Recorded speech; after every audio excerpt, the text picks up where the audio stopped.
Education leaders from North Texas and across the state are expressing major concerns about a school reform bill making its way through the state capitol. Political reporter Jack Fink is live in Dallas. And Jack, what do they say are their biggest concerns?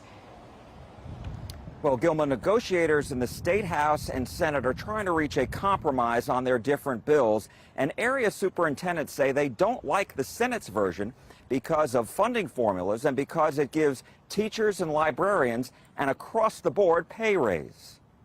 I became really optimistic early on and have remained optimistic until recently. Richardson ISD Superintendent Jeannie Stone says her optimism has faded away because she worries school districts would receive far less money than initially promised. She joined Plano ISD's superintendent, Dallas ISD's board vice president, and business groups to warn that the Senate's bill would change funding formulas by using a current year's property values instead of the traditional prior year's property values. They call it a shell game. If you take money from here and put it here, that's not transformation. That doesn't help kids. That hurts kids. School leaders prefer the House bill. Richardson ISD says under the House's version, it would receive nearly $24 million more next year than it received this year. But under the Senate's version, after taking into account a $5,000 across-the-board pay raise for every teacher and librarian, it would have only $1 million more next year than this year.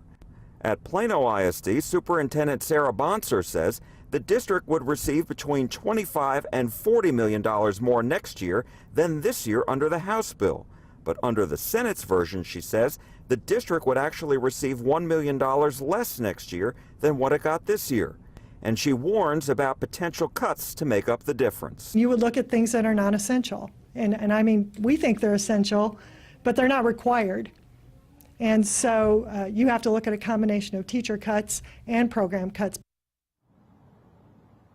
Now, I reached out to Lieutenant Governor Dan Patrick's spokeswoman today, but I haven't heard back just yet. We do know that House and Senate negotiators met last night, and they have to come up with an agreement by Saturday, May 25th. That's a week from tomorrow, and each chamber has to approve their bills by the final day of the session, Memorial Day.